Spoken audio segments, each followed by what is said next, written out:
জন্য দোয়া করি, কারণ মান্নার সাথে এত ছবি করেছি, এত সময়, দিন রাত, আউটডোর ইনডোর।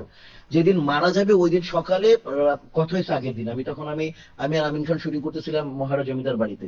তুই করার সময় ঢুকবি? আমি বললাম 11টায়। ঠিক আছে, আমি তাহলে 11টায় ঢুকে যাবো। ঠিক তো 11টায় ঢুকবি? আমি 11টায় ঢুকে যাবো।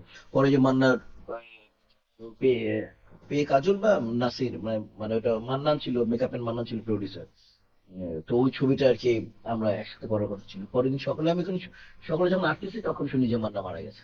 মানে এখনো লিজেন্ড হয়ে যেত মানে মান্নার নামে, কারণ মান্না এখন মানে বলি এরকম রজনীকান্তের মতো ক্যারেক্টার করতো। রজনীকান্ত যেমন সুপারস্টার, রজনীকান্তের মতো স্টার তো কেউ না। রজনীকান্তের মতো অমিতাভ বচ্চন এরকম পর্যায়ে মান্না থাকতো।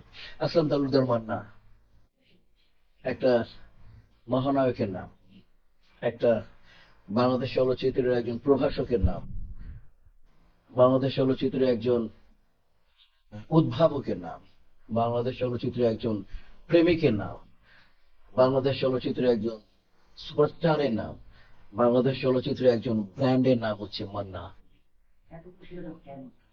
প্রথম কথা হচ্ছে ব্র্যান্ড, মান্না নামে ছবি চলতো, মান্না নামে নায়িকাকে কেউ দেখতো না। ব্র্যান্ড, মান্না উদ্ভাবক ছিল এই কারণে যে মান্না তার ছবিতে যখন প্রোডাকশন হাউসে আসে তখন সে তার ছবিতে, সে অ্যাকশন হিরো ছিল কিন্তু সে ফ্যামিলি ছবি বানায়, সোশ্যাল ড্রামা ছবি বানায় এবং নায়িকা বেস ছবি বানায়। সে প্রথম ছবিতে নিয়েছিল দিতি ম্যাডাম এবং মৌসুমীকে, পরের ছবিতে নেয় সে মৌসুমী শাবনূরকে, তারপরে নেয় সে উপবিশ্বাস পূর্ণিমাকে। কাজে হচ্ছে যে তার যে, এবং তার বাবা থাকবে রাজ্জাক কবরী। এই যে তার দূরদর্শিতা, এই যে উদ্ভাবনা শক্তি, যে সে উদ্ভাবক। আর প্রভাষক কেন বলবো, চলচ্চিত্র সে পড়তে পারতো, সে গবেষণা করতো ছবিটা কখন রিলিজ দিব, ছবিটা কাকে কাস্টিং করবো, ছবি কখন রিলিজ হবে, কার ছবিটা করলে আমার ক্যারিয়ার বাড়বে।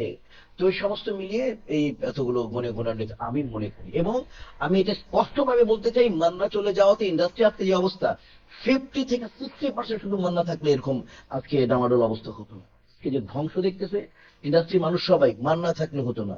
মান্না ছিল কি ধারে অভিনেতা এবং একই ধারে নেতা।